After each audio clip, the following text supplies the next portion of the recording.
All right, we are live. Here we are. I have these beautiful peonies behind me. They're going to be making a debut today for this live. So I have decided that every day I sit here and I do my makeup, and sometimes I listen to podcasts. Sometimes I don't know.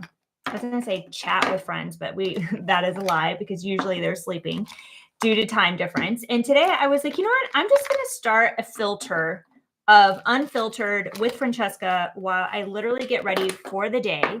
Now, my favorite part about this is that I believe in order to build confidence, you have to uphold your commitments. And today, my my day has gone away from me. So I am literally doing my makeup and getting ready for the day at 4:57 p.m. So I'm just going to call it out right now and not feel any shame about that I'm just getting a late start, but I'm showing up, I'm doing the thing, I'm going live, I'm chatting and you know, doing what I need to do. So, I'm starting this new series, Unfiltered with Francesca, really having real honest conversations. And I thought I would kick this series off with something that's going on in my life right now, which is yesterday I celebrated 14 years of marriage. And it's not enough for me just to be like, yay, happy anniversary, happy 14 years.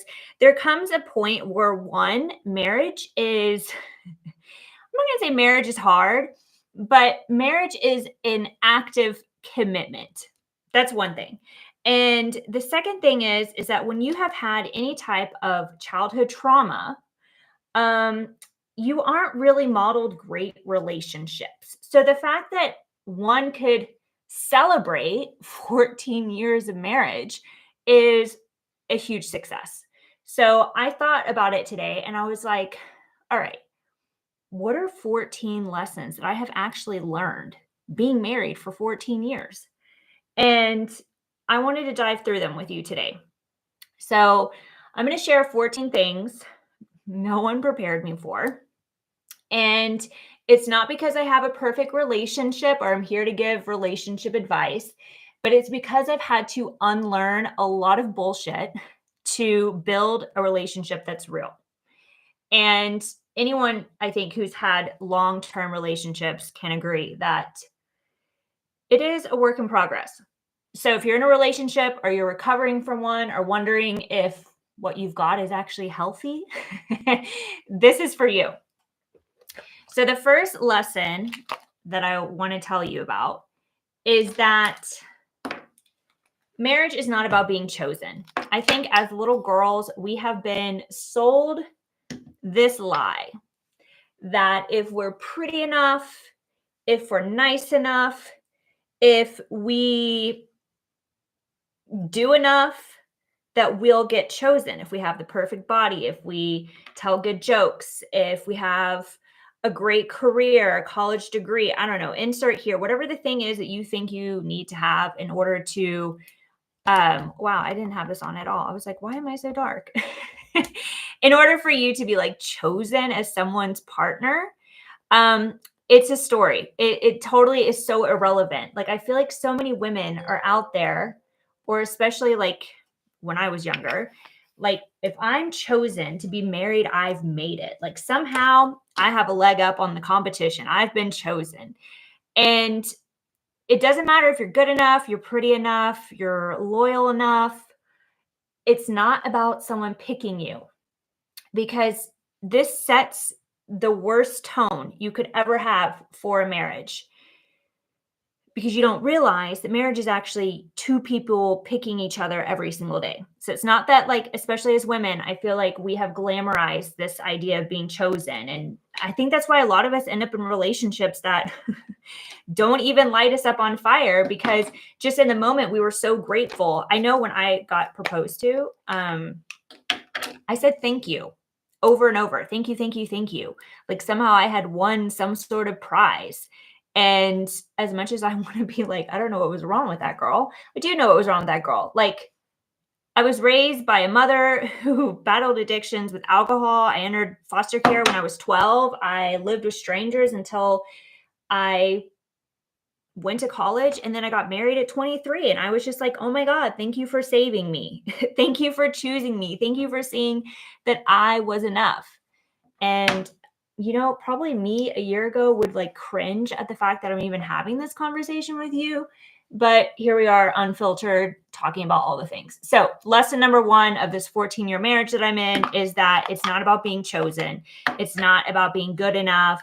It's literally about choosing two people or choosing each other every single day. That's what makes it successful. The second lesson is what you want matters, but also what they want matters. I feel like, you could go either way with this. You could go in the direction of overgiving. So, if you're always compromising, that is not a relationship. That is people pleasing. That will bankrupt you. I literally wrote here, if you're always compromising, it's not a relationship. It's quiet self-abandonment. And I think when you've been really hyper independent for survival, again, I'm speaking through the lens of someone who's recovered from childhood trauma, you tend to think very selfishly. Like, what do I want? What are they not doing for me? How am I not being seen? And, I'm not here to shame anyone or fault anyone, but it completely robs you from seeing your partner. And it also keeps you in victim mode. So, I speak from experience. Now, the third thing is if you've never had a healthy relationship modeled, like, do not be surprised that you struggle at relationships. And it doesn't mean that, you are inherently flawed or like you just are never going to get it. It's just having a realization that you're human, and this is where healing takes place. So, for example, in my situation, my father left when I was 9 months old. I did not know him. I literally saw him one time when I was 7 and then again when I was 12, when Child Protective Services took me out of the custody of my mother. And that was it. And then I went through 2 foster care homes, which they definitely didn't have healthy relationships. So how on earth was I going to, just nail it at marriage? Like, never even occurred to me. Again, going back to how this one of my previous lessons was, well, if I'm just good enough, if I'm just chosen, if I just work hard enough, if I'm just perfect at all the things, then I'll be a really good wife. But the thing is that if we have not had healthy relationships modeled to us, there's no way that we're going to be like perfect at this. And that's not even talking about your partner and like your partner's previous experiences. So it's just realizing that, like anything, marriage is a skill. And, I wouldn't expect you to be able to go to the gym and be able to be in a bodybuilding competition in the next, I don't know, 6 months if you did like zero research, if you didn't learn the skill of going to the gym. So this is a thing we need to realize about healthy relationships, is that it's something that we can learn, which is also really empowering. Okay, fourth lesson. I got to speed this along if we're going to get through all 14. You don't give to get. So I find that this happens a lot with people pleasers or people that, and I'm not just throwing any shade by any means, but anyone who was rewarded. So true. Most people miss this part. Yes. Hi, Lauren. Most people that were rewarded by doing shit that they really didn't want to do, especially in their childhoods, they become people pleasers. And I also want to say that that's like a huge shadow of a generator. Generators really struggle with this because they have all the energy in the world to do stuff for people, but they don't actually want to do it. And they have not trusted that inner authority, whether, whether they're emotional or splenic or whatever the thing is, sacral, they have not learned to trust that it's okay to say no. And so when you get into a relationship and it's all about, I'm going to give you so much, but there's this unspoken level of expectation in return. Not only is it like unhealthy, but it sets you up for disappointment. This saying like plant an expectation, reap a disappointment. And it gives your partner like no room for error. Like, you've already set them up to fail. So do not give to get. Love is not a transaction. And if you're over giving, this is also a really good way to burn yourself out. And anything that has to deal with burnout is not sustainable. Okay, fifth lesson. To love someone is to see them for who they are and not for who you want them to be. And this was really hard for me. It still is probably underlying in some things. I want to say probably in the past few years, this has been like the biggest thing that I've tried to heal, because as a little girl who grew up and experienced so much childhood trauma, I always fell in love with people's potential, partly because, you know, I was hoping to be the potential for my mother, for my father, in so many words. Maybe not on an active, conscious level, but I just fell in love with people's potential. And when they didn't reach up to my potential or what I envisioned for their potential, I was really disappointed in them. So whenever we are not loving someone for who they truly are, again, it's very selfish, and it's not going to make you happy, and it's not going to make your relationship bloom. So just being able to have the hard conversation, being able to have the awareness, like it's not new. And I talk about this a lot in my memoir. I really wanted to be saved, and that was my husband's job, to save me. And until I realized that I had to save myself, because I couldn't just sit around and expect him to be who I wanted him to be. And I needed to actively decide and fall in love with who he was. Which leads me to my next lesson, which at this point, I'm like, I wish I had my hair straightener and I could just start doing my hair, because I'm like not even halfway through my lessons here. Parentified girls. This is really important. So if you were parentified as as a little girl, and I speak mostly to over functioning, high achieving women who have undergone any kind of childhood trauma, you naturally are becoming the overbearing mother in your relationship. And again, no shade, like trust me, if I could wear a gold badge in this realm, I would wear it. But that has been something that, if you're overbearing, if you're over controlling, if you just think that he can't get it together, like, oh my God, how can you be so stupid? Like, all of this translates. It's being overbearing. And then you don't have this beautiful romance that you so want. You have a little boy, you have a man in his feminine, because you're so strong in your masculine for your need to like control and grip. And again, this is just byproduct of childhood trauma, especially if you were parentified. So what that means, it means you were the caretaker as you were growing up, and you unconsciously repeat this dynamic in your relationship. Like your subconscious seeks it to go and like find it. And there's just nothing romantic about being a mom, okay, in your relationship. So that was one thing like that was huge for me that I had to, and it's still something that I'm working on to this day. As someone that wrote her own little notes for her lunch and took them to school at like first grade, 7 years old, 8 years old, so I could have a note from my mommy like all my friends did. I was a parentified child. I would be woken up in the middle of the night. I would listen to my mom's dramas while she was drunk. I had to solve all the problems. We didn't have running water. It was my fault. It was just naturally, I grew up learning how to control things because that's what made things safe for me.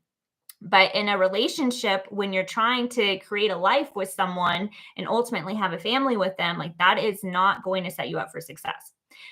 Okay, second half of these lessons. I'm going to speed through these. Lesson 7, only two people can save a marriage. So it's the two people inside of it. So many of us are outside of ourselves, asking friends, asking family, scrolling TikTok, being like, oh, maybe my husband's a narcissist. Maybe my husband has bipolar. Maybe I'm a narcissist. Like we're so outside of ourselves and outside of the container that is the relationship that we think somehow that's going to solve or fix something. But ultimately, the only people that can save this marriage are the two people that are in it. Otherwise, it's just like a solo performance inside your marriage. Like, I'm so healed. I'm so woke. I'm on a healing journey. I'm so aware, and my partner's not. It's just, again, when I talk about like, what are the 14 lessons that I have learned in being married for 14 years, these all come from personal experience. And I know that I'm not special. And I know so many of y'all are like, okay, yes, I feel called out, or wow, this feels very confronting, but I can totally see this. These are lessons that helped me get to this point where I can even talk to you about 14 years. All right, lesson 8. You don't have to understand your partner's truth in order to accept it. There was like so many years where I'd be like, I just don't understand. I don't understand. And I felt like I needed to understand. And it wasn't until I realized that I don't even understand myself. Like it's 5:11 on a Tuesday afternoon. I'm getting ready, full face of makeup. If I had my curler here, I would do my hair too. I don't need to understand that. It doesn't even make sense. Like I don't even understand myself. So if I don't understand myself, and I think a lot of us need to be really honest with that fact that we really don't understand why we feel certain ways or why we do certain things. If I don't understand myself, how can I expect anyone else to understand this? And how can I think that I need to understand somebody else and their truth versus just like accepting it as their truth? So validation does not need or require comprehension. So just respect it. The fact that they need it or they've said it like that, that's actually enough. Um, let's see here. Lesson 9, you will grow at different times. I know, like, especially women who, because let's face it, women are the detail people. Like, it goes back to, I was going to say the Stone Age. Before that, it goes back to the times that we were living in caves and we were hunting. Okay, the women were the gatherers and the men were the hunters. So the women, they're out there, they're trying to pick up all the berries and the leaves, and they need to be serious and solid on what berries they're picking up, what leaves they're picking up, because otherwise they could potentially poison everyone. And like that would not be a vibe. So the men, when they go out, they are hunting. They're like shoot, aim, kill, boom. Pretty basic, right?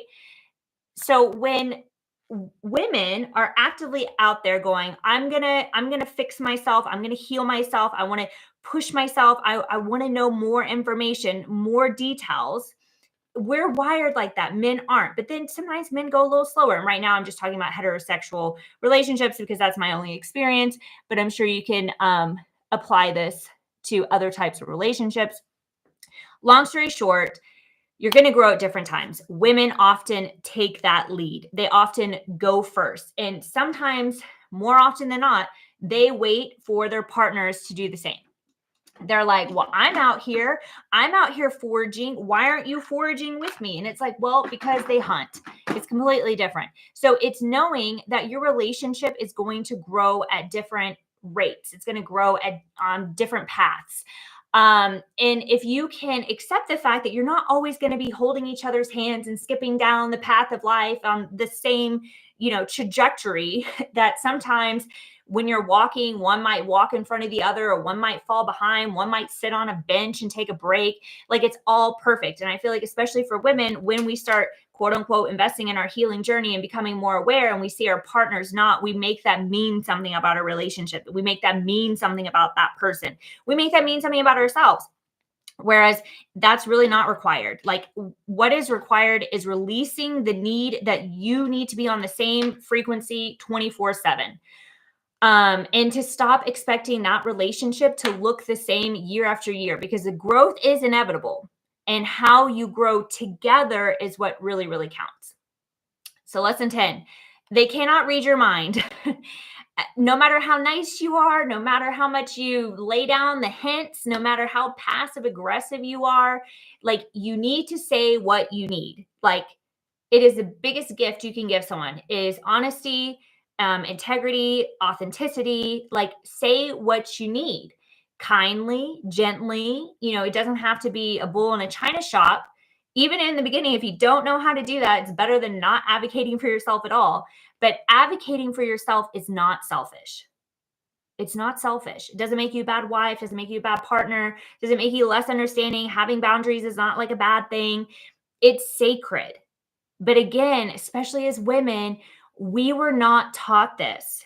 And what I have found as a high achieving female entrepreneur who reclaimed her voice in a completely different capacity today, but 10 years ago, 15 years ago, it was all about demands. It was all about take it or leave it. It was all about it's lonely at the top. Like it's all about how many people do I need to step on?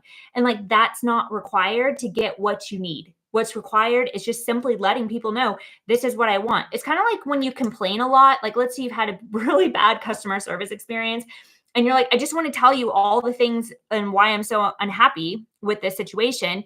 And they're like, okay, but what do you want? What do you want out of this? What do you want from this complaint? What do you want from this phone call? What do you want from this email? We have to remember that what we want matters. And just because we weren't taught that, we weren't modeled that, and we don't know how to advocate for ourselves is not good enough reason in 2025 to not do it. Like we need to either learn or start practicing. That's it. Okay, guys, I'm going bold. We're going to try to put a red lip on. Let's see how this goes. So bear with me. Let me get my other lesson in front of me. Lesson 10, attachment styles matter. Okay, hold please.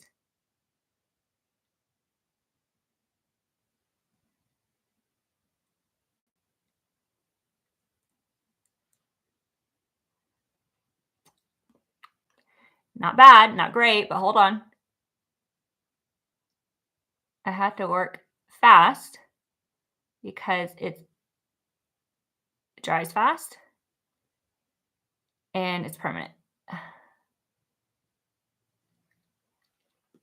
And again, you're like, where are you going? It's like 5:17 in the day. Well, who knows? The day is young.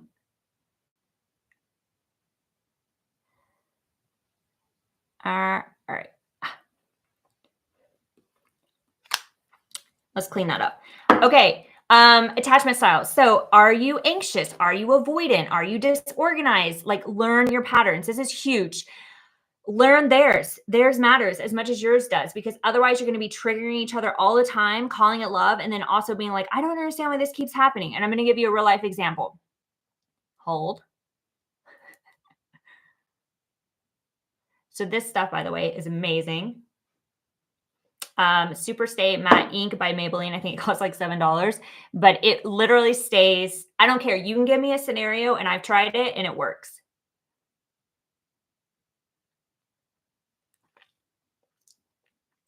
Okay. It's actually not bad. I'm really excited about these unfiltered. Get ready with me. The goal is every single day. I'm doing them every single day. So get ready to see me doing this literally every day. All right. Boom. Mic drop. Okay. So example of this is I'm an avoidant, shocking for someone who's been through childhood trauma. And so the moment I feel like the doors are closing in on me, the moment that I feel like someone needs a response from me, the moment that I feel like it's just too much, I completely withdraw and I stonewall. My husband is an anxious. So the moment he feels me pull away, he's like running. He's saying, I need more. I need closure. We're not done yet. And so I feel suffocated. He feels abandoned. It's not a vibe. And this is super triggering and was a huge issue for us for a number of years until I finally like figured it out. And you know what's sad is like it took me publishing my memoir, which you can't see back there, but you can hear on YouTube Live. So this book right here, the memoir, it took me writing this memoir with my coach, my writer's coach. And this was 2023, 2022. So not that long ago. I mean, well into our marriage. And it took her asking me, what kind of attachment style are you? And I was like, I don't know. I've never heard of that before. At this point, I had invested thousands of dollars in my personal development journey, in my coaching, in my life, in my therapy, had never heard of this before. So I thought I would tell you.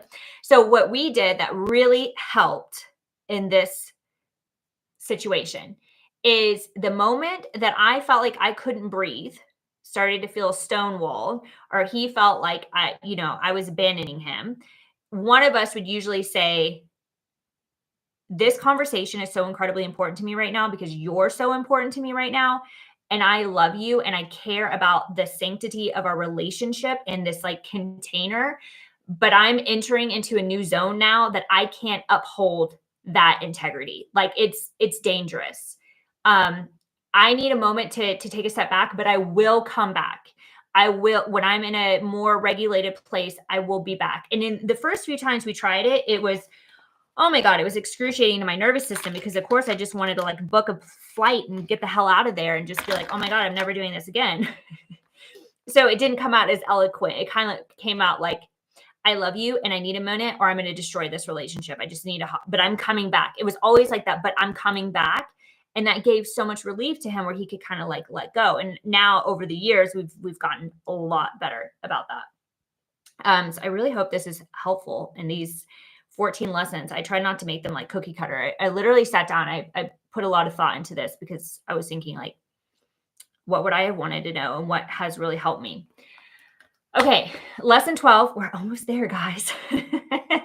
Lesson 12 is that the more you say divorce, the more it becomes super real, really accessible, kind of like the solution. Like, it's kind of like when you're an entrepreneur, you say sometimes like, well, I could just get a job. And then after a while, when entrepreneurship, oh, look, the universe is agreeing with me. When entrepreneurship gets hard, when people aren't buying, where you feel invisible, unseen, you're like, oh, maybe I should get that job. And all of a sudden you check out of entrepreneurship and you check out of the job because it's not like what you want anyway. So you're kind of like, it's kind of like you have a plug and you're not really plugging it in. You're kind of like, well, I don't know. And it's just this like, this non-committal energy. So yes, divorce is a very real thing. I'm very grateful for women that we have this option. So, and I'm not poo-pooing on divorce at all. It's just that these words hold a lot of weight, and it it's marriage is about speaking from like a level of commitment and not from threatening or trying to get a reaction, trying to get validated, trying to be reassured. Um, Definitely not a reason to say divorce. Lesson 13 is make peace with the truth. It works or it doesn't work. Like marriage is, I think, like especially for women, we get so tied up in it meaning anything about our worth. We get so tied up with this. And the fact of the matter is marriage takes two people. And I know there's like a lot of shame around for women if it works or if it doesn't work, like it's somehow your fault. It's just making peace with it. Like this is either going to be the perfect relationship for me or it's not. And both are great. Because marriage is really a choice every single day. It's not, just it's like working out. If you don't work out, you're not going to have this hot girl summer body rare, you want to touch me, melt butter on me, whatever. Like you're not going to have that if you don't put any work into it. And just because you look like that 2 years ago doesn't mean you don't need to keep it up. Like just because you took a shower today doesn't mean you're not going to be able to, doesn't mean that you're not going to need to take a shower tomorrow. So it's not something you're trapped into. You're either aligned with the marriage and the way the marriage works, or you're avoiding something in it. So, and if you're avoiding something and you feel like you've done everything else that I've talked about, then it's probably not the relationship for you, and that's perfectly fine.